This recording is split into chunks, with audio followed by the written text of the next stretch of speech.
जी, बिस्मिल्लाहिर्रहमानिर्रहीम।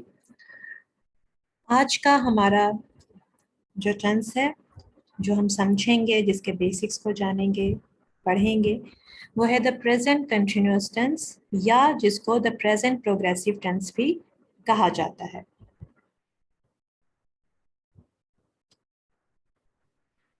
The present continuous tense या present progressive tense.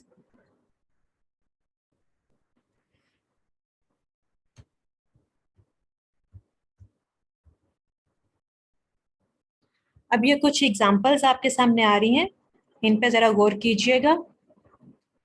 He is saying his prayers, यानी वो नमाज पढ़ रहा है।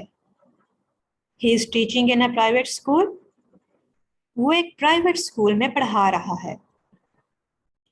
आई एम लर्निंग इंग्लिश, मैं इंग्लिश सीख रहा हूं। दे आर ऑलवेज रीडिंग, वो तो हमेशा पढ़ते रहते हैं। एट 6 ही इज बेदिंग, 6 बजे वो नहा रहा होता है। तो इसमें अगर आप देखें, यहाँ इंग्लिश सेंटेंसेस में ये जो रेड में हाईलाइटेड है, is saying, is teaching, am learning, are reading, is bathing आया है। और उर्दू सेंटेंसेस में पढ़ रहा है, रहा हूँ, रहते हैं, रहा होता हूँ, हमेशा पढ़ते रहते हैं, नहा रहा होता हूँ। तो ये सब जो सेंटेंसेस हैं, ये सब फिक्रे जो हैं, ये प्रेजेंट कंटिन्यूअस टेंस के हैं।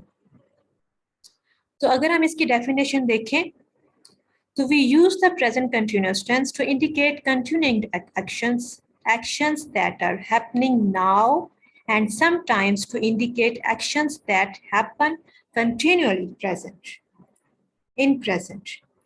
यानी इनमें ये ऐसे कामों को जाहिर करते हैं जो या तो हालिया वक्त में, अभी इसी वक्त जो हो रहे होते हैं, ठीक है, ऐसे काम जो मौजूदा वक्त में इस मोमेंट पे हो रहे हैं, जारी हैं, ऐसे कामों को जो टेंस जाहिर करता है, जाहिर करने के लिए जो टेंस यूज किया जाता है, उसको प्रेजेंट कंटिन्यूअस यानी जारी टेंस कहते हैं। इसको हम मजीद आगे पढ़ते हैं, इसके बारे में मजीद जानते हैं। तो इसकी जो फॉर्म है, सबसे पहले हम इसका स्ट्रक्चर, इसकी कंस्ट्रक्शन, फॉर्म देखेंगे। तो ये आपके सामने एक चार्ट ओपन हो गया है, जिसमें अफर्मेटिव यानी मस्बत जुमले, जो सीधे सिंपल जुमले होते हैं, नेगेटिव यानी मनफी या इंट्रोगेटिव, या नेगेटिव इंट्रोगेटिव के ये कॉलम्स बने हुए हैं। जिसमें अफर्मेटिव यानी मस्बत जुमले, आई एम वर्किंग, यानी ना तो वो नफी कर रहे हैं या ना सवाल कर रहे हैं, सीधा एक सिंपल जुमला है जो ये बता रहा है कि मैं काम कर रहा हूँ, मैं काम कर रहा हूँ। इसी तरह से नेगेटिव है, आई एम नॉट वर्किंग, मैं काम नहीं कर रहा हूँ। तो जो मस्बत जुमला है, इसमें आप देखिए आई के साथ एम है और वर्किंग है। अच्छा, प्रेजेंट कंटिन्यूअस टेंस सबसे सिंपल और सबसे आसान टेंस है। प्रेजेंट डेफिनेट टेंस से भी आसान। डेफिनेट टेंस में तो do, does, first form of verb के साथ एस या ईएस का झमेला होता है। इसमें ऐसा कोई मसला नहीं है। इसमें सिर्फ एक ही फॉर्म ऑफ वर्ब यूज होती है, जो कि वर्किंग है, फर्स्ट फॉर्म ऑफ वर्ब के साथ आईएनजी, और हर सब्जेक्ट के साथ I, we, you, he, she, it, they, single है, प्लूरल है, सबके साथ आपका वर्ब का आईएनजी फॉर्म लगेगा। और इसके साथ जो थोड़ा सा आपको ध्यान में रखना होता है, वो होता है अब इसके हेल्पिंग वर्ब में ध्यान रखना होता है। यानी आई के साथ एम आता है, वी के साथ आर आता है, यू के साथ आर आएगा, ही, शी, इट के साथ इज आएगा, और दे के साथ आर आएगा। यानी थर्ड पर्सन सिंगुलर के साथ इज आएगा, थर्ड पर्सन सिंगुलर यानी ही, शी, इट के साथ इज आएगा, और फर्स्ट और सेकंड पर्सन के साथ यानी आई और यू के साथ आर आएगा। और जो प्लूरल नाउन है, चाहे वो थर्ड पर्सन प्लूरल है या चाहे फर्स्ट सेकंड पर्सन प्लूरल है या किसी प्लूरल सब्जेक्ट के बारे में बात की जा रही है, चीजों के बारे में बात की जा रही है, वहां पे आर आएगा। ठीक है, क्लियर। इसी तरह से जब इसका हम नेगेटिव सेंटेंसेस बनाएंगे, यानी जिसमें वो कह रहा है कि मैं काम नहीं कर रहा हूँ, जिसमें वो निगेट कर रहा है, नफी कर रहा है एक बयान की, एक काम की, मैं काम नहीं कर रहा हूँ, तो उसमें आपके हेल्पिंग वर्ब के साथ I am not working, am के बाद यानी एम जो कि आपका हेल्पिंग वर्ब है, आई के बाद सब्जेक्ट, एम के बाद आपका नोट आ जाएगा वर्ब की आईएनजी फॉर्म से पहले आपका यहाँ पे नोट आ जाएगा। तो ये आई एम नॉट वर्किंग। तो बाकी सारी फॉर्म इसी तरह से रहेगी जैसे सिंपल फॉर्म, सिंपल सेंटेंसेस में है, लेकिन उसके साथ सिर्फ फर्क ये होगा कि हेल्पिंग वर्ब के साथ एम आर इस के बाद फौरन नोट आएगा और फिर आपकी वर्ब की फॉर्म आएगी आईएनजी के साथ। इसी तरह से जो इंट्रोगेटिव यानी सवालिया जुमले हैं, इनमें आपका यह फर्क होगा सिंपल जुमलों से, अफर्मेटिव यानी मस्बत जुमलों से, कि आपका जो हेल्पिंग वर्ब है वो फिक्रे के शुरू में आ जाएगा, यानी I we you he she it they से पहले उसका जो हेल्पिंग वर्ब है वो उससे पहले लग जाएगा, सब्जेक्ट से पहले। जैसे एम आई वर्किंग, क्या मैं काम कर रहा हूँ, यानी वो सवाल कर रहा है क्या मैं काम कर रहा हूँ। Am I working, are we working, are you working, is he working, is she working, is it working, are they working. ठीक है, इसी तरह से एक और सेंटेंस के टाइप होती है, एक और किस्म होती है जुमले की जो कि नेगेटिव इंट्रोगेटिव होती है, यानी वो मनफी भी होता है और सवालिया भी होता है। यानी क्या मैं काम नहीं कर रहा हूँ, आप पूछ भी रहे हो, आप पूछ रहे हो, एक सवाल है और उसका मतलब ये है कि आप उसको जोर दे के बात कर रहे हो, क्या मैं काम नहीं कर रहा हूँ, एम आई नॉट वर्किंग, क्या मैं काम नहीं कर रहा हूँ। तो इसका सवालिया और मनफी यानी नेगेटिव और इंट्रोगेटिव दोनों का मिला हुआ, मिला जुला, दोनों को कंबाइन करके एक फॉर्म बन जाएगी, जिसमें इंट्रोगेटिव की तरह हेल्पिंग वर्ब आ जाएगा फिक्रे से पहले, स्टार्ट होएगा फिक्रे से पहले एम के साथ, हेल्पिंग वर्ब के साथ, फिर आपका सब्जेक्ट आ जाएगा और उसके बाद सब्जेक्ट के फौरन बाद आपका नोट लग जाएगा। नेगेटिव सेंटेंस का यहाँ पे नोट लग गया और आपका वर्ब आईएनजी फॉर्म के साथ यहाँ पे आ गया, उसके बाद नोट के बाद और क्वेश्चन मार्क आ गया। तो ये आपका नेगेटिव इंट्रोगेटिव का फॉर्म बन गया। Am I not working, are we not working, are you not working, is he not working, is she not working, is it not working, are they not working. ठीक है, तो ये present continuous tense के इस तरह से structure होता है उसके सेंटेंसेस का।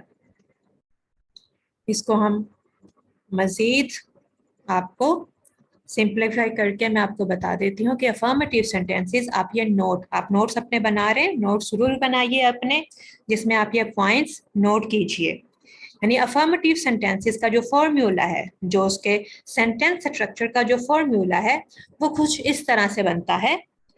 सबसे पहले आपका आता है सब्जेक्ट, सब्जेक्ट यानी जिसके बारे में बात की जा रही है।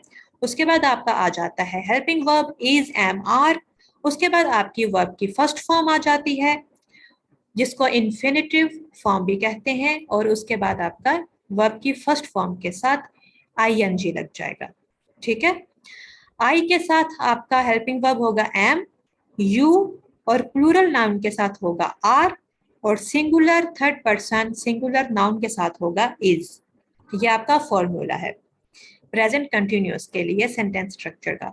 इसी तरह से नेगेटिव सेंटेंसेस के लिए सब्जेक्ट है, सब्जेक्ट सबसे पहले, फिर उसके बाद is, am, are, then not, फिर वर्ब की फर्स्ट फॉर्म और फिर आईएनजी। वर्ब की फर्स्ट फॉर्म के साथ ही आईएनजी उसका मिला के लिखा जाता है। इंट्रोगेटिव सेंटेंसेस यानी क्वेश्चन जिसमें पूछा जाता है, उसमें आपका हेल्पिंग वर्ब पहले आ जाएगा, इज, एम, आर सेंटेंस के स्टार्ट में आएगा, फिर सब्जेक्ट, फिर first form of verb plus ING. फिर आपका नेगेटिव इंट्रोगेटिव है। नेगेटिव इंट्रोगेटिव में कुछ इस तरह से होगा कि इज एम आर पहले सेंटेंस के, फिर आपका सब्जेक्ट, फिर नोट, और उसके साथ आईएनजी फॉर्म ऑफ वर्ब। ठीक है, अब मैं थोड़ा सा आपको रिवाइज करवाने के लिए टाइप्स ऑफ इंट्रोगेटिव सेंटेंसेस, जो कि मैं आपको पहले भी बता चुकी हूँ, लेकिन एक दफ़ा आपके लिए, सिर्फ आपके लिए, कि आपको रिवाइज करवा दिया जाए, तो उसके लिए दो टाइप्स हैं इंट्रोगेटिव सेंटेंसेस की, जिसमें एक यस और नो क्वेश्चन, यस और नो क्वेश्चंस हैं। ये इंट्रोगेटिव सेंटेंसेस यानी सवालिया फिक्रे ऐसे होते हैं जो हेल्पिंग वर्ब से स्टार्ट किए जाते हैं, यानी is, am, are, subject plus ING form. और एक होते हैं WH क्वेश्चंस। ये ऐसे क्वेश्चंस होते हैं, सवालिया फिक्रे होते हैं, इंट्रोगेटिव सेंटेंसेस होते हैं जो कि WH वर्ड के साथ स्टार्ट किए जाते हैं, यानी why, what, when, which, whom, whose, who, where, how, etc. ठीक है, ऐसे जो क्वेश्चंस होते हैं इनका जवाब तफसीलन देना लाजमी होता है, यानी व्हाट इज कंप्यूटर अगर कहा जाएगा तो आपको एक डिटेल में क्वेश्चन का उसका आंसर देना होगा कि कंप्यूटर क्या है। लेकिन यस और नो क्वेश्चन में होगा कि जैसे इज इट कंप्यूटर, तो आप सिर्फ सिंपली बता दोगे कि यस और नो, कि यानी ये है कंप्यूटर या नहीं है। तो ऐसे यस और नो क्वेश्चंस होते हैं। और WH क्वेश्चंस का सेंटेंस स्ट्रक्चर कुछ इस तरह से होता है, पहले WH वर्ड आता है, फिर उसके बाद आपका हेल्पिंग वर्ब आता है। ठीक है, यस और नो क्वेश्चन में simple helping verb, subject plus ING form of verb. लेकिन WH क्वेश्चंस के साथ आपका WH वर्ड पहले लग जाता है, उसके बाद आपका इज, एम, आर, फिर आपका सब्जेक्ट और ING form of verb. Clear? यहाँ हमारा आ गया सिंपल, उसकी एक फॉर्म, उसकी हमारी कंप्लीट हो गई।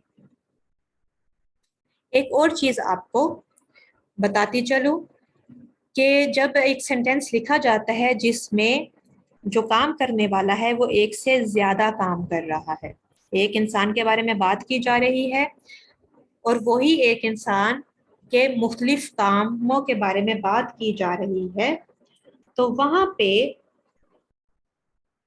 सिर्फ एक जगह पे, वहां पे सिर्फ helping verb first time use करना काफी होता है। हेल्पिंग वर्ब फर्स्ट, सिर्फ पहली बार फिक्रे के शुरू में उसकी हेल्पिंग वर्ब काफी होता है यूज करना, बाकी फिक्रे में उसका, सेंटेंस में उसका यूज नहीं किया जाता हेल्पिंग वर्ब का। इसके मैं एग्जांपल आपको दे देती हूँ, जैसे कि these days he is just reading novels, watching TV and sleeping for long hours. अब यहाँ पे आप देखें ही इज बस एक दफा आया है, हेल्पिंग वर्ब बस एक दफा आया है, इसके बाद बार बार नहीं आया कि he is just reading novels, is watching TV and is sleeping, ऐसे नहीं आया है, बस एक दफा आपका हेल्पिंग वर्ब यहाँ पे आएगा और उसके बाद सिर्फ उसका काम बताया जाएगा, उसका वर्ब सिर्फ यूज किया जाएगा, watching TV and sleeping for long hours. तो अगर सब्जेक्ट एक है, एक चीज के बारे में बात की जा रही है और वही मुख्तलिफ काम कर रहा है एक ही इंसान, तो उसके हर वर्ब के साथ हेल्पिंग वर्ब नहीं आएगा, बस एक दफा सेंटेंस में उसके हेल्पिंग वर्ब आएगा। अब कॉन्ट्रैक्शंस, प्रेजेंट एंड कंटिन्यूअस में कॉन्ट्रैक्शंस होती हैं शॉर्ट फॉर्म्स। शॉर्ट फॉर्म्स जो कि हम यूज करते हैं आम बोल चाल में। आम बोल चाल में जब हम तेजी तेजी से बोलते हैं तो हम बहुत जल्दी से एक अदा करते हैं, अदायगी हमारी जो होती है वो बहुत जल्दी में होती है, तो उसमें शॉर्ट फॉर्म। लेकिन ये जो शॉर्ट फॉर्म्स होती हैं ये ऑफिशियल डॉक्यूमेंट्स में, ऑफिशियल बातचीत में इस्तेमाल नहीं होती है, ये अनऑफिशियली होती है, अनफॉर्मल यूज़ है, और ये एकेडमिक और ऑफिशियल डॉक्यूमेंट्स में यूज़ नहीं की जाती है, ना ही बातचीत में यूज़ की जाती है, ये सिर्फ अनफॉर्मल में यूज़ की जाती है। और कंट्रैक्शंस कुछ इसके इस तरह से होती हैं कि अफर्मेटिव में आपका जो आई एम है, आई एम का ए कट के उसकी जगह अपॉस्ट्रोफी आ जाता है और वो आई एम हो जाता है। I am working. Where, we are नहीं, where, वी आर का ए कट गया, उसका एपोस्ट्रोफी लगा के आर ई को उसके साथ कंबाइन कर दिया और we're, we're working. You are हो गया यूर, यूर, ए कट गया आर का और आपका उसके साथ कंबाइन हो गया यूर, यूर वर्किंग। ही का ही इज के साथ से आई कट गया और ही इज वर्किंग। इस तरह से शी इज है, ये शी इज हो जाएगा, she is working. It is है, आई एस का आई कट गया, उसके साथ एपोस्ट्रोफी के साथ हमने एस को इट के साथ जोड़ दिया और इट्स बन गया। इस तरह से they are they're, they're, they're working, are का ए कट गया, एपोस्ट्रोफी कंबाइन हो गए, देयर, देयर वर्किंग। ठीक है, इस तरह से ये हो था सिंपल सेंटेंसेस का। अगर हम इसके नेगेटिव सेंटेंसेस का देखें तो आई एम नॉट का आई एम नॉट हो जाएगा, आई एम नॉट। आई एम की सिर्फ एक फॉर्म है आई एम नॉट, लेकिन जो बाकी सारे हैं उनकी दो दो फॉर्म्स बनती हैं। दो तरह से आप उसको शॉर्ट कर सकते हैं, शॉर्ट तरीके से लिख सकते हैं। जैसे एक तो वियर नोट हो गया, जैसे सिंपल में हमने कंबाइन किया और वियर हो गया वियर नोट, लेकिन इसको हम आर नोट को भी शॉर्ट कर सकते हैं इस तरह से कि आर पूरा लिखा, उसके साथ एन को कंबाइन कर दिया और नो इस ओ काट दिया इसमें नोट का, तो आर्ट हो गया, वी आर्ट। ठीक है, we are not, we aren't, we are not working, we aren't working. इसकी जो अदायगी है, इसकी प्रोनाउंसिएशन है, वो आप मेरे साथ आप बोलिए, आप रिपीट करते जाइए। We are not, we aren't, you are not, you aren't, he is not, he isn't, she is not, she isn't, it's not, it isn't, they are not, they aren't। ठीक है, aren't। इस तरह से negative interrogative में simple interrogative का नहीं बनेगा contraction, क्योंकि वो ऑलरेडी वो होते हैं, लेकिन क्योंकि वो एक सिंपल बस हेल्पिंग वर्ब बाहर होता है, उससे स्टार्ट होता है, उसको आप किसी के साथ आप उसको मैच उसके साथ कंबाइन करके उसका कोई वर्ड नहीं बनता, तो इसलिए सिर्फ इंट्रोगेटिव क्वेश्चंस की कॉन्ट्रैक्शन या शॉर्ट फॉर्म नहीं बनती, लेकिन नेगेटिव इंट्रोगेटिव क्वेश्चंस की बनती है। उसमें आपका जो ट्रेडिशनल या फॉर्मल यूज है उसमें तो आपका am I not, are we not ऐसे होता है कि आपका हेल्पिंग वर्ब सेंटेंस से पहले है, सब्जेक्ट से पहले, सेंटेंस के स्टार्ट में, और नोट आपका सब्जेक्ट के बाद में है। लेकिन जब आप इसकी कंट्रैक्शन यानी शॉर्ट फॉर्म में लिखते हैं तो आप इसको कंबाइन करके पहले लिख लेते हैं, आर्ट। ठीक है, अब यहाँ पे आपने ये ख्याल रखना है, अक्सर ये गलती हो जाती है के आर नोट वी, अक्सर इस तरह की गलतियां हो जाती हैं, एम नोट आई, फॉर्मल में ही अक्सर होता है कि एम और नोट को इकट्ठा सब्जेक्ट से पहले लिख दिया जाता है फॉर्मल में, लेकिन फॉर्मल में ऐसा नहीं होता है। फॉर्मल में आपका पहले हेल्पिंग वर्ब आएगा, फिर सब्जेक्ट आएगा, फिर नोट आएगा, लेकिन शॉर्ट फॉर्म में आप ऐसा कर सकते हैं कि उसको कंबाइन करके हेल्पिंग वर्ब को और नोट को, इन दोनों को आप कंबाइन करके आप सब्जेक्ट से पहले लिख सकते हैं, उसके बाद फिर नोट नहीं आएगा, क्योंकि वो पहले ही आर के साथ कंबाइन होके वहां पे यूज हो चुका है। तो एम आई नोट की जो नेगेटिव इंट्रोगेटिव की शॉर्ट फॉर्म है वो आर्ट होती है, इसकी एम के साथ नहीं कोई बनती तो आर्ट होती है, इसकी शॉर्ट फॉर्म आर्ट होती है, art I, aren't I working। इस तरह से aren't we working। ये पॉइंट आपके लिए नोट करने वाला है कि aren't I working, जब आप इसकी शॉर्ट फॉर्म यूज करते हैं am I की, तो aren't बन जाती है, aren't I working, aren't we working, aren't you working, isn't he working, isn't she working, isn't it aren't they working? Okay, clear? ये हमारी फॉर्म कंप्लीट हो गई।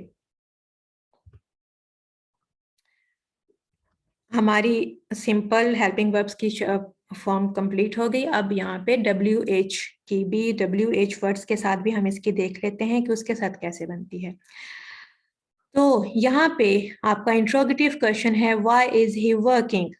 तो वाई का हमने इज का आई कट कर दिया और एस को उसके साथ मिला दिया, तो वाइज बन गया। वाइज, where are you going, how are you, how are you getting on, how are you getting on, ठीक है ना।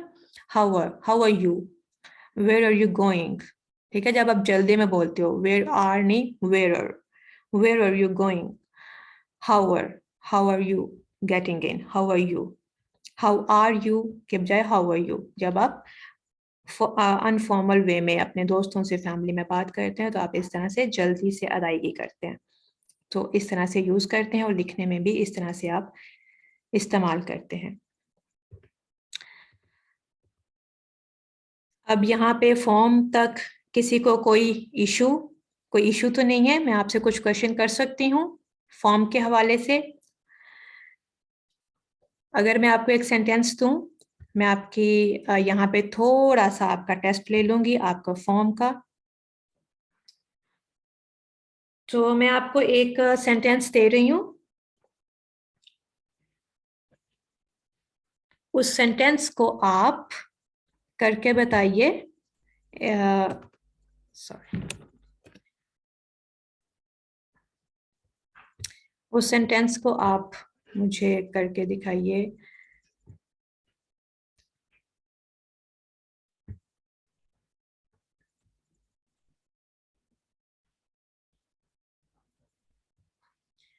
जो मैंने आपको असाइनमेंट दी थी प्रेजेंट कंटिन्यूअस की, उसी में से मैं आपको दे रही हूँ, उसी में से आपका टेस्ट लेती हूँ। कल मैंने आपको बहुत डिटेल से समझाया था, अगर आपने रिकॉर्डिंग में भी देखा है या आप वहाँ पे थे ऑनलाइन तो आपने देखा होगा।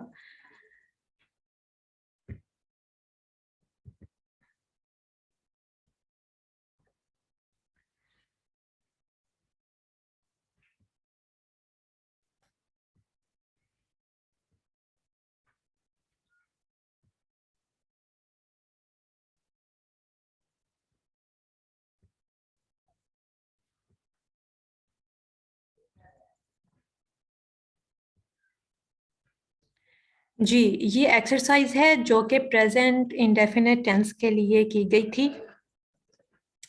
यहाँ अगर मैं आपसे कहूँ कि इनको कन्वर्ट कीजिए इन सेंटेंसेस को प्रेजेंट कंटिन्यूअस के हवाले से के साथ, ठीक है।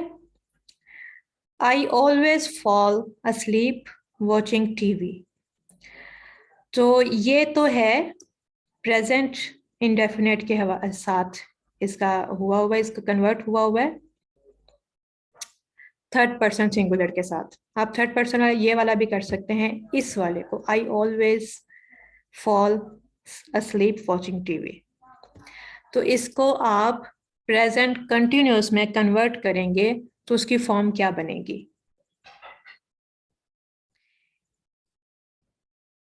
आपको MS डॉक्यूमेंट मेरी शो हो रही होगी। तो ये जो मैंने सिलेक्ट किया है sentence number 1, I always fall asleep watching TV, ये जल्दी से मुझे प्रेजेंट कंटिन्यूअस के साथ इसको कन्वर्ट करके बताइए कि अगर प्रेजेंट कंटिन्यूअस में करेंगे तो इसकी क्या फॉर्म बनेगी, ये किस तरह से लिखा जाएगा प्रेजेंट कंटिन्यूअस में? जल्दी से बताइए। ही ऑलवेज फॉल्स asleep, ये प्रेजेंट इंडेफिनिट है। मैं आज हम पढ़े present continuous, is am are verb की ING फॉर्म के साथ। तो प्रेजेंट कंटिन्यूअस के साथ अगर आप करते हैं, प्रेजेंट कंटिन्यूअस में कन्वर्ट करते हैं तो कैसे करेंगे? I am always falling asleep watching TV. बिल्कुल, AB खान ने बिल्कुल ठीक जवाब दिया है। I am always falling asleep watching TV. अभी इसी तरह से ये सेंटेंस नंबर 3 कीजिए। We live minutes away from the sea. जी अरे नहीं शायद, अच्छा। सेंटेंस नंबर 3 कीजिए जल्दी से। Sentence number 3। We live minutes away from the sea.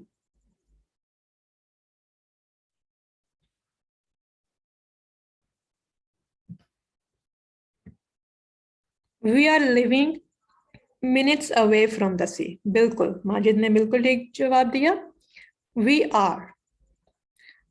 अच्छा, स्क्रीन शेयर नहीं हो रही, मेरा MS डॉक्यूमेंट आपको शो नहीं हो रहा है। Okay,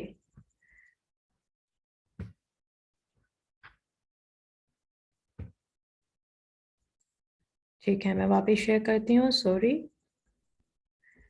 for the inconvenience.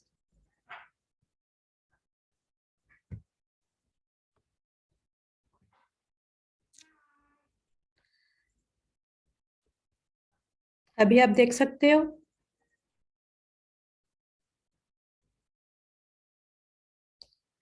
MS dock.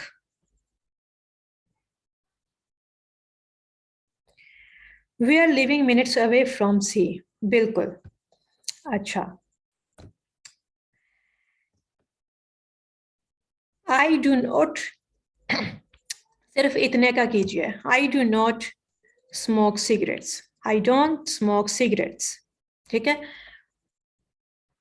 इसको आपने इसी तरह से, जैसे ये शॉर्ट फॉर्म में यूज किया गया है कंट्रैक्शन इसके साथ, इस तरह से आपने कंट्रैक्शन में करना है इसको कन्वर्ट। कंट्रैक्शन के साथ आपने इसको प्रेजेंट कंटिन्यूस में करना है कन्वर्ट, कंट्रैक्शन यूज करते हुए। सिर्फ इतने सेंटेंस को, आई don't smoke cigarettes, I am not smoking cigarettes. बिल्कुल कंट्रैक्शन के साथ कीजिए, कंट्रैक्शन के साथ, कंट्रैक्शन के साथ।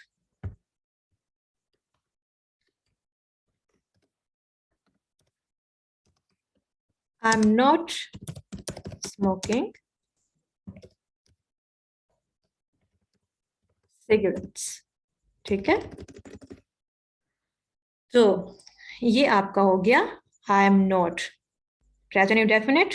आई don't smoke cigarettes, I am not smoking cigarettes. ठीक है, अब इसमें फर्क क्या है? I am not smoking cigarettes, बिल्कुल ठीक है बी खान, शाबाश। माजिद, आपका भी अब कॉन्ट्रैक्शंस बिल्कुल सही यूज की, और बाकियों ने भी बिल्कुल ठीक जवाब दिया। अच्छा, अब इसमें क्या फर्क है? आई डोंट स्मोक सिगरेट्स, मैं सिगरेट नहीं पीता। आई एम नॉट स्मोकिंग सिगरेट्स, मैं सिगरेट नहीं पी रहा। अब इन दोनों में फर्क क्या है? इसके माने में, इसमें इसके मफहूम में, इस बात करने के मफहूम में फर्क क्या है कि उसको हमने प्रेजेंट इंडेफिनिट कह दिया और उसको हमने प्रेजेंट कंटिन्यूअस कह दिया। आई एम नॉट स्मोकिंग, ये किस मफहूम में बात की गई है? कोई मुझे बता सकता है इन दोनों का मफहूम में क्या फर्क है? ये क्या इंडिकेट कर रहे हैं? I do know, I don't smoke cigarettes में और I am not smoking cigarettes में फर्क क्या है? इन दोनों बातों में, इन दोनों बातों के कहने में फर्क क्या है? इनके मफहूम में फर्क क्या है? इन ये कौन सी, ये जो सेंस मेक कर रही है, इनमें डिफरेंस क्या है इनमें? अगर कोई माइक पे आकर इसका जवाब देना चाहता है तो वो भी दे सकता है अपना। आप हैंड रेस कीजिए, मैं आपका माइक ऑन कर दूंगी। Majid, Majid has raised his hand.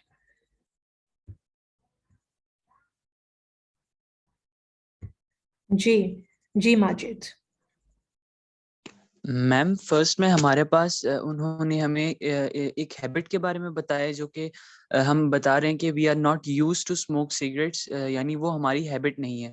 जबकि सेकंड में हम बता रहे हैं कि करंटली जो अभी हम लोग इस वक्त स्मोकिंग नहीं कर रहे हैं, हम वो बात प्रेजेंट कंटिन्यूअस टेंस में बता रहे हैं मैम। जी बिल्कुल ठीक, थैंक यू। Welcome ma'am. जी माजिद जी, जैसा कि माजिद ने बोला, तो इसके साथ हम देखते हैं कि इसके यूजेस क्या हैं, जिसमें हम मज़ीद इसको एक्सप्लेन करेंगे, इसको मज़ीद समझेंगे। तो हम वापस चलते हैं अपनी प्रेजेंटेशन की तरफ।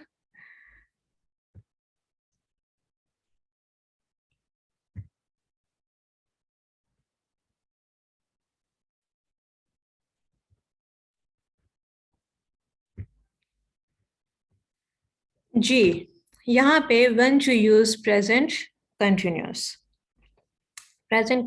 या प्रेजेंट प्रोग्रेसिव का कब इस्तेमाल किया जाता है, प्रेजेंट प्रोग्रेसिव टेंस का इस्तेमाल कब किया जाता है। तो ये कुछ यूजेस हैं।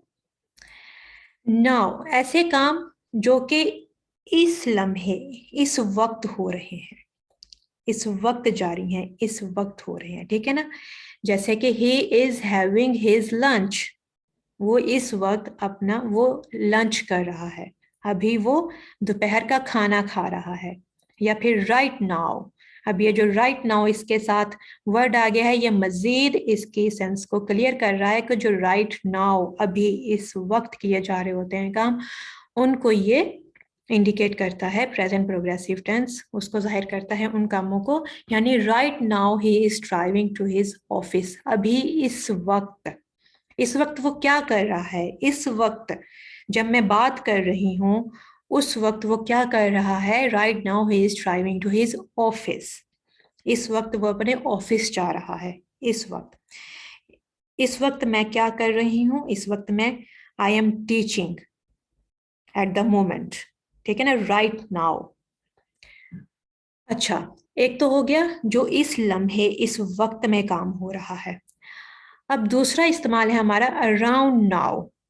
अब अराउंड नाउ का मतलब स्पेसिफिकली ये नहीं है, लाजमी ये नहीं है कि वो उस लम्हे वो काम कर रहा है, लेकिन इसका मतलब है कि वो आजकल ये काम कर रहा है।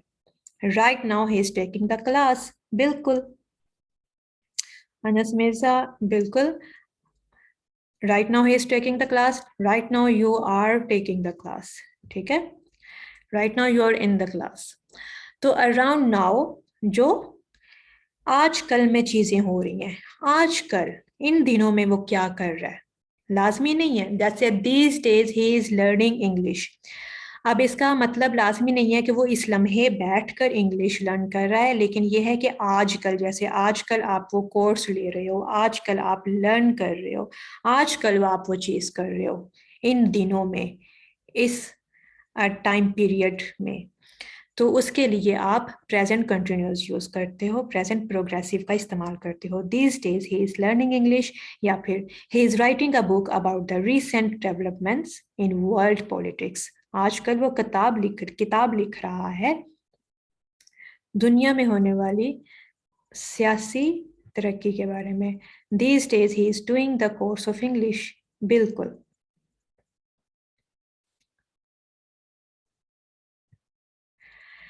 इसी तरह से अराउंड नाउ हमारा हो गया। इसी तरह से जो ट्रेंड कर रही होती हैं चीजें, जो ट्रेंड कर रही होती हैं, जो आजकल चीजें हो रही हैं, जैसे the prices of petroleum products are increasing, आजकल कीमतें बढ़ रही हैं, अफराते ज़र हो रहा है, आजकल जो चीज़ें हो रही हैं, जो ट्रेंड में होने वाली चीज़ें हैं, वो उनको भी शो करने के लिए, उनको भी जाहिर करने के लिए प्रेजेंट कंटिन्यूस का इस्तेमाल किया जाता है। He is making good progress with his English, ठीक है। आजकल उसका ये रुझान है दुनिया में, आपकी अपनी जिंदगी में जो आजकल चलते हुए रुझानात हैं, उन रुझानात को, ट्रेंड यानी रुझान को जाहिर करने के लिए प्रेजेंट कंटिन्यूस का इस्तेमाल किया जाता है। कहते हैं उस तरफ इसका रुझान है, आजकल जिस तरफ चीज ट्रेंड कर रही है, तो उस ट्रेंड को जाहिर करने के लिए प्रेजेंट कंटिन्यूस यूज किया जाता है। अब एक काम होते हैं जो रिपीटेड एक्शंस होते हैं, जो कि अक्सर वो रिपीट होते रहते हैं, वो आप किसी ना किसी हिसाब से करते रहते हो, यानी कभी ना कभी। और ज्यादातर जो इसका इस्तेमाल है ना, वो नेगेटिव टोन में होता है। जब आप कोई बात करते हो और आप कहते हो ये तो हमेशा ऐसे ही करता रहता है, यानी इसका तो हैबिचुअल है ये चीज, ये तो ऐसे ही करता रहता है, तो नेगेटिव टोन को जाहिर करता है। एक आपने इंडेफिनेट टेंस में आपने देखा फ्रीक्वेंसी यूज करने के लिए, ठीक है ना, आप उसके साथ कंफ्यूज ना होइएगा। प्रेजेंट इंडेफिनेट टेंस में जो हमने फ्रीक्वेंटली होने वाले काम, फ्रीक्वेंसी जो काम, जिन कामों को ये बताने के लिए कि ये कितनी दफा होते हैं या कितनी मिकदार में होते हैं, उसके लिए ऐसे अल्फाज यूज किए जाते हैं, ऑलवेज, नेवर, है ना, इस तरह के अल्फाज कल हमने पढ़ा था। लेकिन ये इसमें फर्क ये है कि ये जब हम नेगेटिव टोन में हम किसी के बारे में बात कर रहे होते हैं कि you are always looking for faults, तुम तो हर वक्त गलतियां ढूंढते रहते हो, यानी तुम तो हर बार यही काम करते रहते हो, और इसकी टोन नेगेटिव होगी। अगर आपकी बात करने की टोन, आप नेगेटिवली वो बात कर रहे हो, आप गुस्से में, झुंझलाहट में बात कर रहे हो, इस तरह से they are always making noise, वो तो हर वक्त शोर करते रहते हैं। इसी तरह से वो तो हर वक्त नॉवेल्स पढ़ता रहता है, he is always reading detective novels. इसी तरह से इसी तरह से वो हमेशा काम में लगा रहता है, he is always working, he is always working, एक इरिटेशन के साथ, कि उसको कोई और काम नहीं है, वो बस अपने काम में ही लगा रहता है। तो ज्यादातर स्पेसिफिकली, ये ज्यादातर मोस्टली ये जब नेगेटिव टोन में आपने बात करनी है, आपने किसी के ऐसे एक्शन के बारे में बात करनी है जो कि वो रिपीट करता रहता है आपके हिसाब से, आपने जब भी उसको देखा वो यही काम कर रहा है, या आप खींच के बात कर रहे हो। अच्छा, अब एक है रूटीन की बात। रूटीन की बात अब जब की जाती है तो प्रेजेंट इंडेफिनेट टेंस यूज किया जाता है ना, मामूल की जो बात होती है, जो आप डेली करते हो। लेकिन रूटीन की चीज को जाहिर करने के लिए हम प्रेजेंट कंटिन्यूस या प्रेजेंट प्रोग्रेसिव का भी इस्तेमाल कर सकते हैं, लेकिन उसमें आपने एक चीज का ख्याल रखना है। जैसे हम यहाँ एग्जांपल देख रहे हैं कि at 8 I am having breakfast, 8 बजे मैं नाश्ता कर रहा होता हूँ, ठीक है, 8 बजे मैं नाश्ता कर रहा होता हूँ। अब यहाँ पे आपने क्या देखना है कि जब आपने मैं नाश्ता कर रहा होता हूँ, अगर ये खाली होगा मैं नाश्ता कर रहा होता हूँ, ठीक है, मैं रोजाना नाश्ता करता हूँ।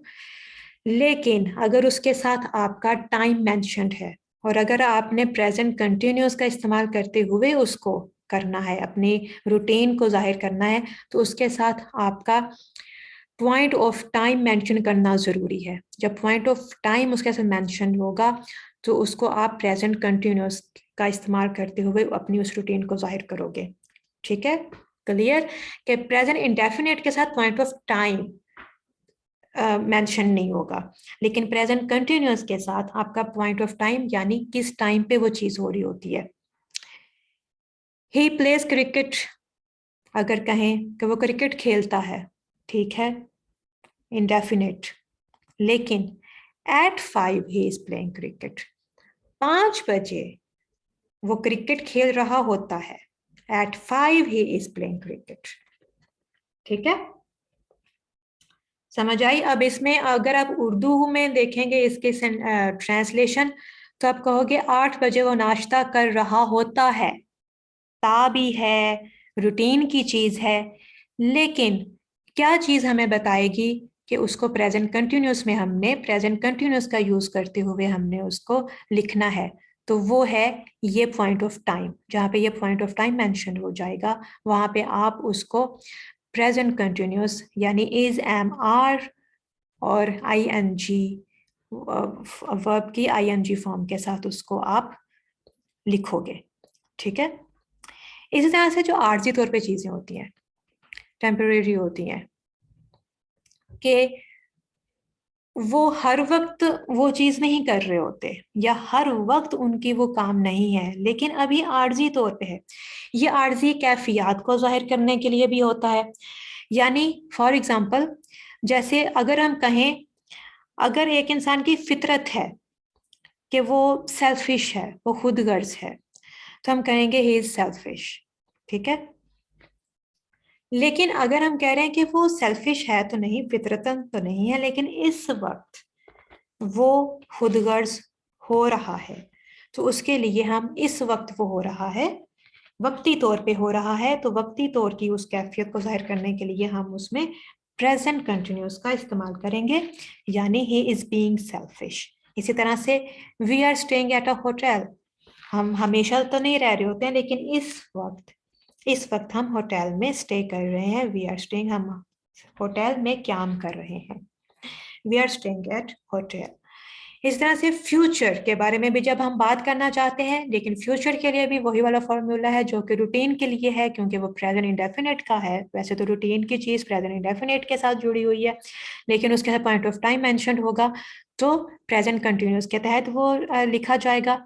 इस तरह से अगर फ्यूचर में होने वाले काम के साथ पॉइंट ऑफ टाइम मेंशन है, तो वो भी प्रेजेंट कंटिन्यूस का इस्तेमाल करते हुए हम उसको लिखेंगे। He is going to Lahore next week, वो अगले हफ्ते लाहौर जा रही है। He is going to Lahore अगर सिंपल होता वो लाहौर जा रही है, उसका मतलब होता है कि इस टाइम वो लाहौर जा रही है, इस टाइम। ठीक है, लेकिन अगर आपने ये मेंशन करना, आपने ये बताना है वो लाहौर जा रही है, आपका कहने का मतलब ये है कि अभी नहीं लेकिन आने वाले किसी वक्त में, तो उसके साथ फिर आपने आने वाले उस वक्त को मेंशन भी करना है। तो उसके लिए फिर आप उसके साथ पॉइंट ऑफ टाइम मेंशन करके he is going to Lahore next week, future में होने वाले कामों को जाहिर करने के लिए आप प्रेजेंट कंटिन्यूस का यूज करेंगे। He is planning something big for weekend, वो वीकेंड के लिए कुछ बड़ा प्लान कर रही है। He is planning something big for weekend. ठीक है, ये इसका इस्तेमाल है। इस तरह से एक और आप यहाँ पे देखिए कि अब ये सेंटेंस है माँ कुर्सी पर बैठी हुई है, ये हालिया जुमला है इस वक्त का। माँ कुर्सी पर बैठी हुई है, वो दरवाजे के पास खड़ा है। अब इसका रहा है, रही है वगैरह नहीं आ रहा है, लेकिन बाज उर्दू जुमलों में रहा है, रहे हैं वगैरह नहीं आता, लेकिन वो जमाना हाल में जारी कामों को जाहिर करते हैं, यानी इस वक्त वो काम हो रहा है, तो इसलिए उनको प्रेजेंट कंटिन्यूस के तहत ही उनको लिखा जाता है, उनका तर्जमा किया जाता है, उनको उसी उसी रूल के मुताबिक उसको लिखा जाता है। जैसे mom is sitting on the chair, क्योंकि वो इस वक्त बैठी हुई है। वो दरवाजे के पास खड़ा है, he is standing beside the door, क्योंकि वो इस वक्त खड़ा हुआ है। इसी तरह से फुटपाथ पर कागज के टुकड़े और सिगरेट के पैकेट बिखरे पड़े हैं, यानी there are bits of paper and cigarette packets lying all over the pavement. यहां मैं आपको बता दूं, पेवमेंट फुटपाथ के लिए ब्रिटिश और अमेरिकन इंग्लिश में जो सड़क पे बना हुआ वो रास्ता होता है चलने के लिए, उसको पेवमेंट कहते हैं। फुटपाथ इंग्लिश में नहीं कहा जाता है, फुटपाथ उर्दू में ही इस्तेमाल किया जाता है, तो उसमें आम है उर्दू में उस रास्ते को इस्तेमाल करने के लिए फुटपाथ कहा जाता है। वरना इंग्लिश में फुटपाथ का मतलब पगडंडी है, जो खेतों में चलने का रास्ता होता है, जो खेतों के अंदर एक पगडंडी बनी होती है जिसके ऊपर चलते हो, कच्चा रास्ता मतलब बना होता है थोड़ा सा। लेकिन जो शहरों में सड़क के किनारे फुटपाथ बना होता है सड़क पे पैदल चलने वालों के लिए, उसको पेवमेंट कहते हैं। ठीक है, mother is sitting on the chair, बिल्कुल, या उसको पेवमेंट कहते हैं या उसको साइड वॉक कहते हैं इंग्लिश में, ब्रिटिश में पेवमेंट और अमेरिकन में side walk. he is going to office, yes Anas मिसा, he is going to office, अभी वो ऑफिस जा रहा है जी। he is going to office, यहाँ पे मैं ये बता रही हूँ कि अक्सर उर्दू जुमले जो होते हैं उनमें रहा है, रहे हैं नहीं आता, लेकिन वो हालिया वक्त में ही हो रहे होते हैं वो काम आपके सामने। वो जैसे अब ये है फुटपाथ पर कागज के टुकड़े और सिगरेट के पैकेट बिखरे पड़े हैं, अब ये चीज आप सामने अपनी आंखों के देख रहे हो, इस वक्त वो चीज हो रही है, एक इवेंट आप जो सामने इस टाइम हो रहा है, वाकया रूनुमा हो रहा है, वो आप देख रहे हो। तो इस वक्त जो हो रहा है उसके लिए फिर आप प्रेजेंट कंटिन्यूस यूज करोगे। उसमें कोई इसका नहीं है कि उसके एंड में, आखिर में रहा है, रहे हैं, आया है या नहीं आया है, या जो कुछ भी है वो अब इस वक्त हो रहा है। तो उसके लिए आप जब उर्दू से इंग्लिश में ट्रांसलेट करोगे, तर्जुमा करोगे, तो उसका आप प्रेजेंट कंटिन्यूस के तहत करोगे। आप उस वक्त ये नहीं सोचोगे कि मैंने अब माँ कुर्सी पर बैठी हुई है। तो आपने उसका मफहूम समझना है बात करने का, आपने इसके ऊपर कंफ्यूज नहीं होना है। ये जितने में मैं टेंस आपको पढ़ा रही हूँ, इसमें आप एक चीज आप नोट कीजिएगा कि जो रहा है, रही हो, जो ट्रेडिशनल वेज हैं, हम उसके ऊपर नहीं जोर दे रहे हैं। हम मफहूम समझकर उसके मुताबिक के उस मफहूम में बात की जाए तो उसकी इंग्लिश क्या होती है, हमारा फोकस उस पे है। तो ये when to use present continuous, उसका एक और इस्तेमाल हमने देख लिया। अब है when not to use present continuous, कब नहीं करते। तो एक होती है चीज परमानेंट। जो परमानेंट के लिए यूज किया जाता है वो हमेशा उसके लिए इंडेफिनेट ही यूज किया जाता है, सिंपल प्रेजेंट टेंस या प्रेजेंट इंडेफिनेट ही यूज किया जाता है।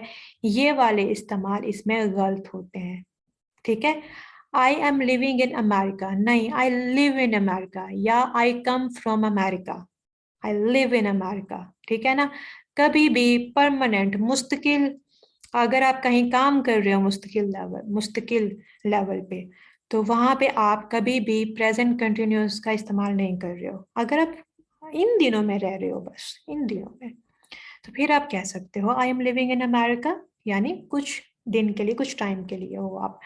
लेकिन अगर आप कह रहे हो आप मुस्तकिल वहां के रहने वाले हो, आप मुस्तकिल पाकिस्तान के रहने वाले हो, तो आप I am living in Pakistan नहीं कहोगे, आप I am living in Lahore नहीं कहोगे, आप कहोगे आई लिव इन लाहौर या I come from Lahore, I come from Pakistan. Present indefinite, permanent के लिए प्रेजेंट इंडेफिनिट टेंस इस्तेमाल होगा, परमानेंट कामों के लिए, ठीक है। I am working at ABC company, ठीक है। किसी भी कंपनी के बारे में आप बात कर रहे हो, मैं उसमें काम कर रहा हूँ, मैं उसमें काम करता हूँ, तो I work at ABC company ऐसे लिखा जाएगा, ऐसे कहा जाएगा। तो ये इस्तेमाल गलत है, परमानेंट के लिए प्रेजेंट कंटिन्यूस यूज नहीं किया जाता। अब यहाँ पे एक दूसरी चीज है स्टैटिव वर्ब्स। अब स्टैटिव वर्ब्स के लिए मैंने आपको क्वेश्चन दिया था कल,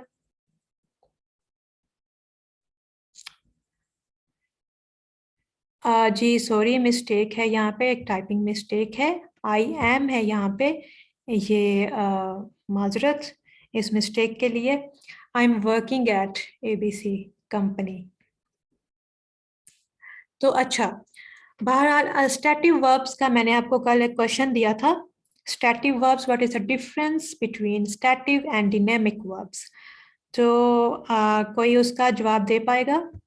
अगर आपने पढ़ा है तो कैन, तो आप जल्दी से उसका मुझे जवाब दीजिए। आपने पढ़ा? मैंने आपको ये असाइनमेंट थी आपकी।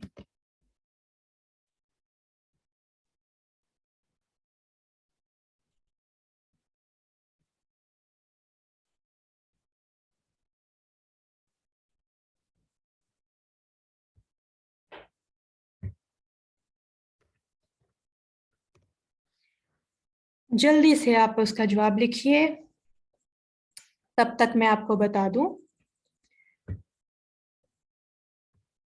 कि आप इस लेक्चर की जल्दी से आप इसका जवाब लिख के टाइप कीजिए। तब तक मैं आपको बता दूं कि आप इस लेक्चर की जो रिकॉर्डिंग है वो आप हमारे YouTube चैनल पे, अगर आपसे मिस हो गया है, आपने बाद में देखना है, तो आप हमारे YouTube चैनल पे उसको देख सकते हैं। बाद में उसकी रिकॉर्डिंग उसकी अपलोड कर दी जाएगी, हमारा ये YouTube चैनल, ठीक है, learn to earn with GA।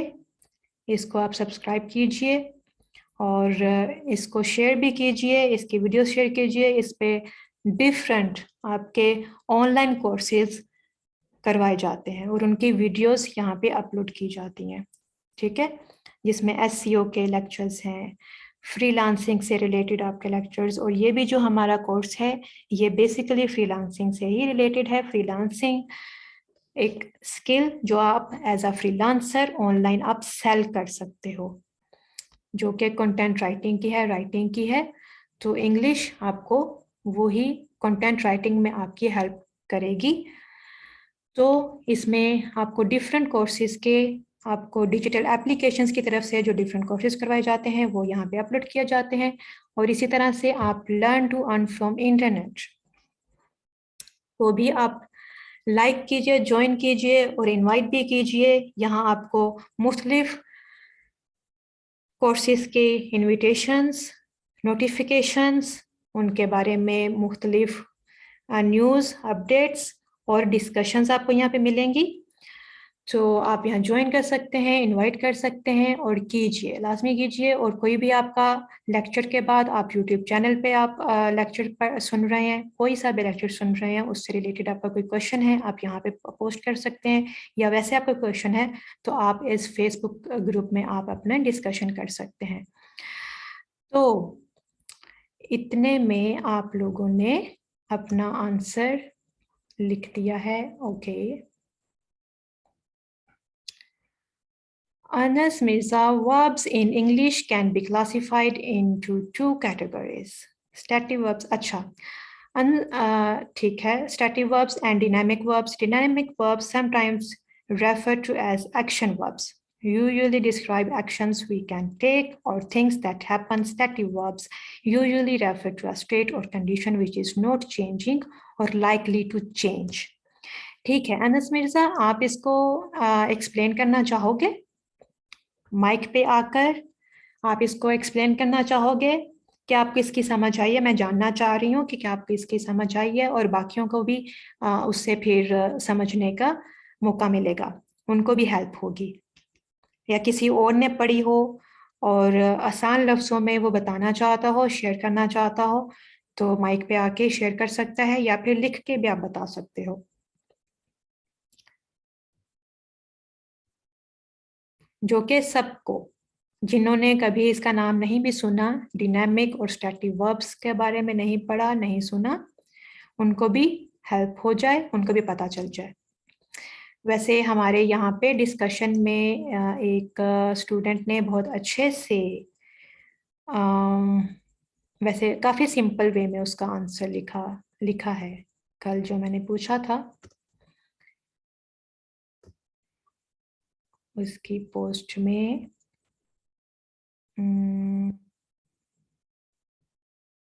या असद अली ने अगर असद अली आज क्लास में मौजूद हैं, आप अगर माइक ऑन नहीं कर सकते हैं, आप लिख के अपना आंसर दे सकते हैं, आप अपना आंसर आप लिख के बता सकते हैं। ये असद अली का भी जो आंसर है ये काफ़ी अच्छा है, सिंपल और डिफरेंट वे में उन्होंने बताया है। यहाँ पे असद अली अगर ऑनलाइन है तो वो भी अपना आगे बता सकते हैं।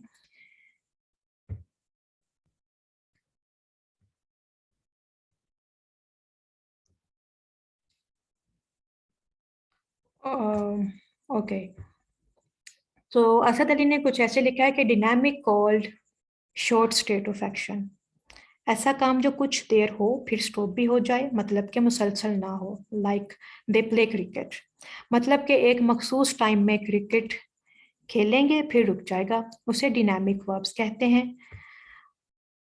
एंड उसी के opposite static called long state of action, ऐसा काम जो मुसलसल जारी रहे। Like we love Pakistan, she likes tea, ये होते तो कंटिन्यूस वर्ब्स हैं मगर इनके साथ आईएनजी नहीं लगता।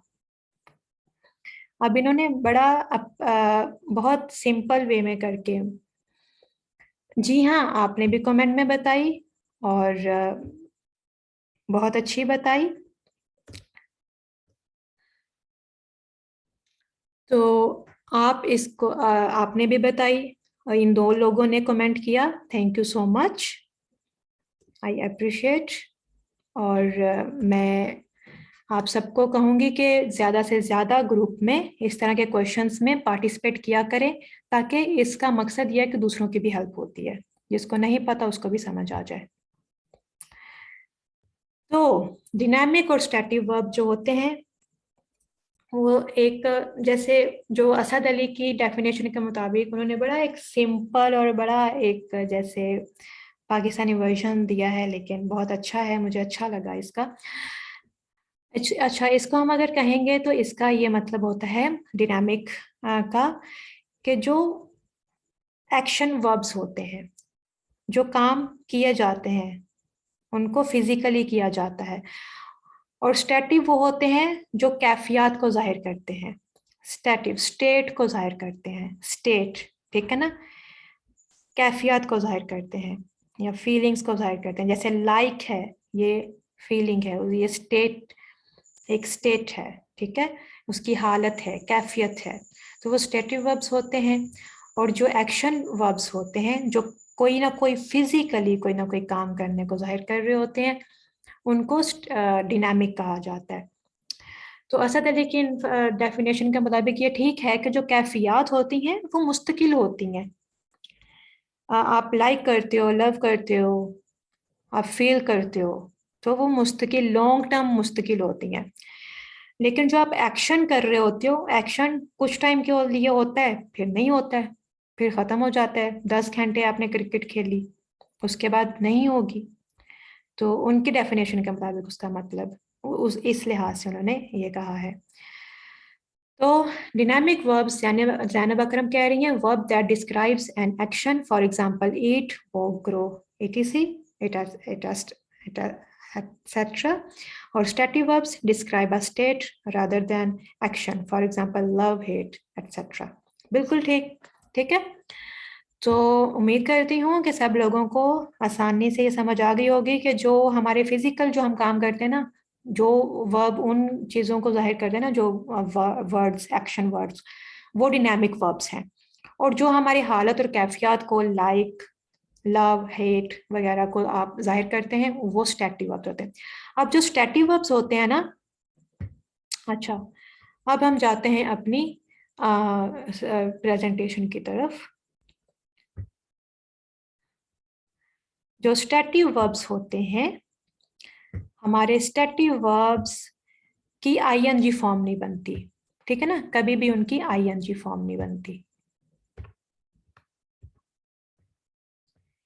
इसलिए उनका कभी भी प्रेजेंट कंटिन्यूअस के तहत उनका ना ट्रांसलेशन होती है, ना ही हम उसको कहने के लिए, उनको जाहिर करने के लिए प्रेजेंट कंटिन्यूअस का इस्तेमाल करते हैं, बल्कि वो हमेशा प्रेजेंट इंडेफिनिट के तहत ही हो रही हैं, चाहे उनका मतलब यही हो। जैसे कल भी बताया था, मेरे सर में दर्द हो रही है ना, मैंने तिब्बी एहसासात के बारे में बात की थी कि मुझे नींद आ रही है, मुझे सर में दर्द हो रहा है, तो आई फील हेडेक, ठीक है, I feel sleepy.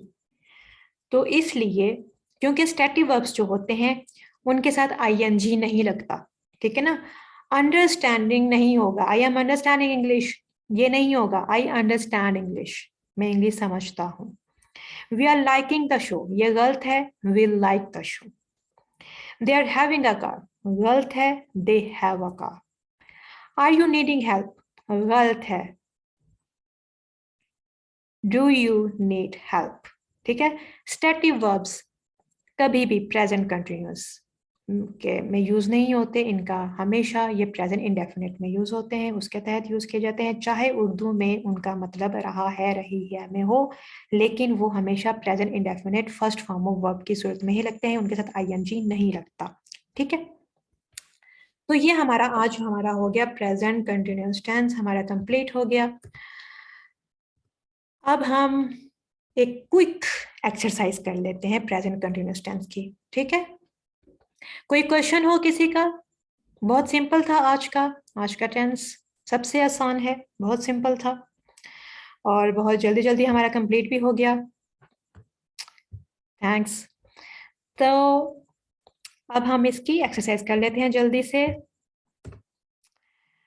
Put the verbs in brackets into the present continuous tense.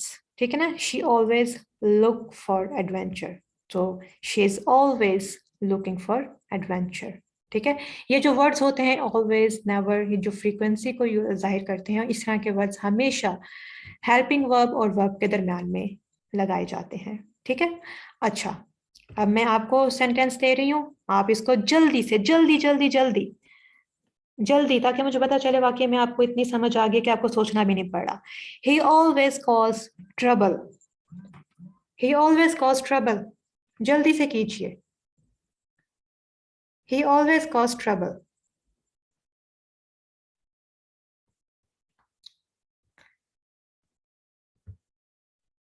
He is always causing trouble.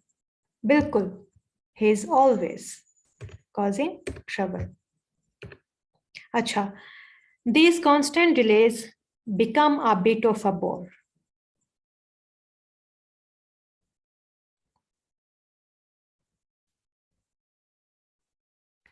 जल्दी से।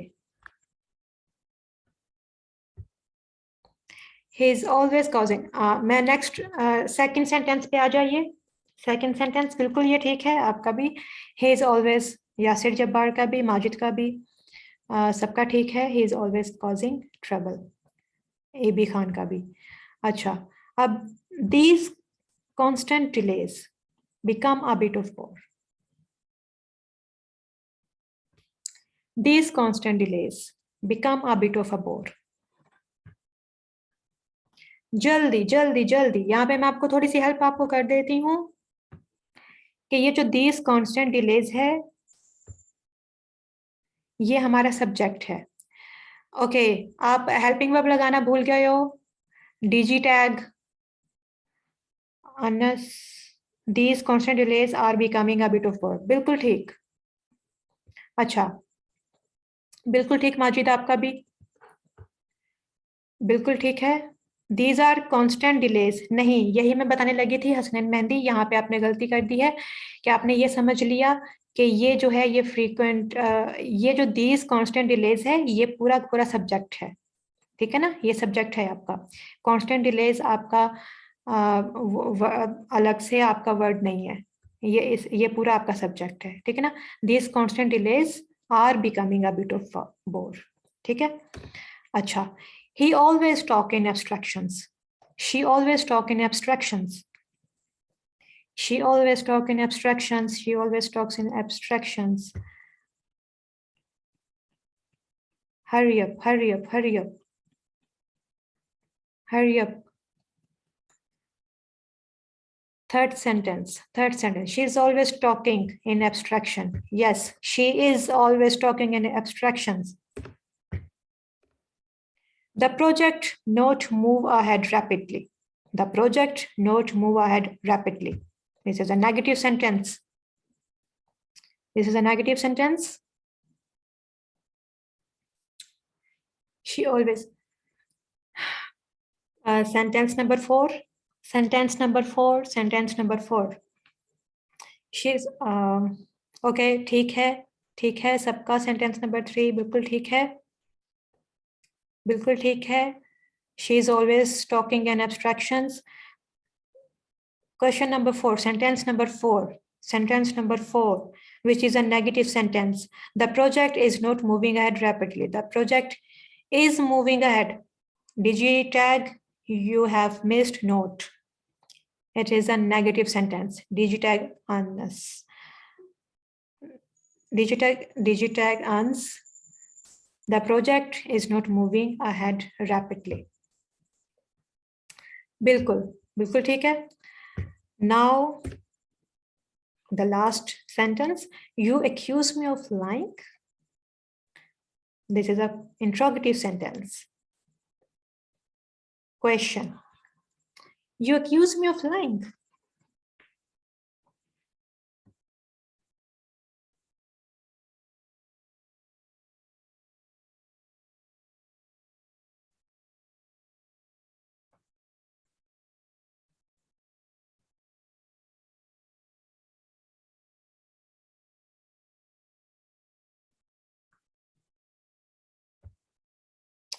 You are accusing me of lying, नहीं नहीं, are you accusing me of lying, बिल्कुल सैनब अख्तरम का ठीक है। डिजी टैग आंस, this is an interrogative sentence, इसके लिए आपको हेल्पिंग वर्ब सेंटेंस के स्टार्ट में लगाना है, और you accusing of me of lying, ठीक है। तो उम्मीद है आपको समझ आ गई होगी। अभी भी कुछ भी कंफ्यूजन हो फॉर्म को लेके, स्ट्रक्चर को लेके, इसके यूजेस को लेके, कुछ भी, आप यूट्यूब पे जाके फौरन इसके बाद लेक्चर अपलोड कर दिया जाएगा, आप जाके यूट्यूब पे देखिए, दोबारा बार बार सुनिए, और कुछ भी कंफ्यूजन हो फिर भी तो ग्रुप में क्वेश्चन कीजिए, या कल के लेक्चर में आप दोबारा क्वेश्चन कीजिए, ठीक है। थैंक यू सो मच आपके टाइम का।